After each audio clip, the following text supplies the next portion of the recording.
Hi hello అందరూ కొన్నాళ్ళు ఎలా ఉన్నాను అయితే చాలా బాగున్నాను. స్కూల్ నుంచి పిల్లలు ఇంటికి వచ్చే టైంకి స్నాక్స్ ఏం చేయాలనిపించింది. పిల్లలు కూడా రాగానే మమ్మీ ఏం స్నాక్స్ చేసావని అడుగుతూ ఉంటారు కదా. ఖచ్చితంగా ఇలా ట్రై చేయండి, చాలా టేస్ట్గా ఉన్నాయి. గోధుమ పిండితో చేసుకున్నాం కాబట్టి హెల్త్కి కూడా చాలా మంచిది. సమోసాలు అంటే పిల్లలు బాగా ఇష్టపడతారు కదా, ఇలాంటి సమోసాలు చేశారంటే ఇంకా ఎక్కువ ఇష్టపడతారు. తప్పకుండా ట్రై చేయండి, ఓకేనా. పిల్లల్ని బస్సుల్లో స్కూల్కి పంపిస్తున్న తల్లిదండ్రులకి చెప్తున్నాను. పిల్లలు స్కూల్కి వెళ్ళేటప్పుడు ఖచ్చితంగా ప్రేయర్ చేసి పంపించండి, జాగ్రత్తలు చెప్పి పంపించండి. మంచిగా స్కూల్కి వెళ్ళి వచ్చే వరకు వారి కోసం ప్రార్థన చేయండి. బిడ్డలకు కూడా చెప్పండి ప్రేయర్ చేసుకోమని. చేసే ప్రార్థన మన కుటుంబానికి మన బిడ్డలకి తోడుగా ఉంటుంది.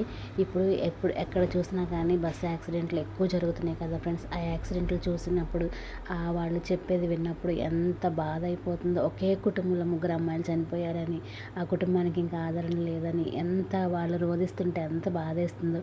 మన బిడ్డలకు మన దేవుడు తోడుగా ఉంటాడు. ఎక్కువ ప్రేయర్ చేయండి, బిడ్డల కోసం ప్రేయర్ చేసి పంపించండి.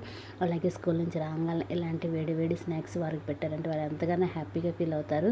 ఇంట్లో ఉండే ఐటమ్సే గోధుమ పిండి అలాగే దుంపలు అందరి ఇళ్ళల్లో ఉంటాయి కదా. తప్పకుండా ట్రై చేయండి, చాలా టేస్ట్గా ఉంది. నచ్చితే చిన్న లైక్ ఇవ్వండి ఫ్రెండ్స్. కొత్త వారైతే సబ్స్క్రైబ్ చేసుకోండి. మరొక వీడియోలో మళ్ళీ కలుస్తా. Bye friends.